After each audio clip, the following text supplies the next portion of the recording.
12 नवंबर 1996, जगह चरखी दादरी, हरियाणा। 10 किलोमीटर तक खेतों में फैला मलबा और 351 लोगों की लाशें। ये भारत के सबसे बड़े मिड एयर कोलिजन का दर्दनाक मंजर था। जानना जरूरी है ये हुआ कैसे। वीडियो में आगे बढ़ने से पहले हमारे चैनल को सब्सक्राइब करें। शाम 6 बजे आसमान में तेज धमाका हुआ, इतना कि लोग भूकंप समझकर डरकर घर से बाहर आ गए। लेकिन बाहर का मंजर दर्दनाक। आसमान में 2 प्लेन टकराए थे, जिसका असर जमीन पर देखने को मिला।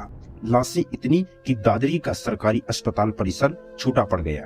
घटना में 8 देशों के 351 लोग मारे गए। कई लाशों की तो पहचान तक नहीं हो सकी। लाशों को दफनाना है या जलाना, इस पर हिंदू और मुस्लिम संगठन में बहस भी हुई। आखिरकार जितनी लाशों की बतौर मुसलमान और हिंदू पहचान नहीं हो सकी, उनके अनुपात के हिसाब से लाशों का बंटवारा किया गया। लेकिन ये सब हुआ कैसे? कजाकिस्तान का पैसेंजर प्लेन IL-76 15,000 फीट की ऊंचाई पर दिल्ली का रुख करता है। इसमें छोटे ट्रेडर्स हैं जो ऊन लेने भारत आ रहे थे। दूसरी तरफ दिल्ली एयरपोर्ट से सऊदी एयरलाइंस का बोइंग 747 कार्गो प्लेन था, जिसमें सऊदी अरेबिया काम ढूंढने जा रहे लोग थे। इसे Delhi airport air traffic control से 14,000 फीट पर उड़ने की परमिशन मिलती है। इस हिसाब से दोनों के बीच 1,000 फीट का अंतर था। लेकिन कजाकिस्तान की एयरलाइंस 14,000 फीट पर आ गई और टक्कर हो गई, वजह इंग्लिश में दिए गए इंस्ट्रक्शन, जो कजाकिस्तान के पायलट समझ ही नहीं पाए क्योंकि उनकी इंग्लिश कमजोर थी।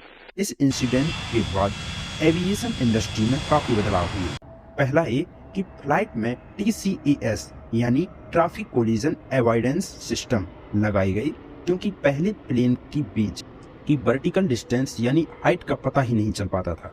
इस डिवाइस से ये फायदा हुआ कि वर्टिकली 1000 फीट की डिस्टेंस पर कोई प्लेन आता तो ये सिस्टम तुरंत अलार्म बजा देते।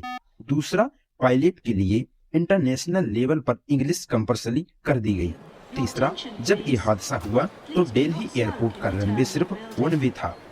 बाद में इसे अपडेट कर एयरवेज बनाए गए और रेडार सिस्टम भी मॉडर्न हुआ। तो ये थी कहानी भारतीय इतिहास में सबसे भयानक और इकलौती मिड एयर कोलिजन की।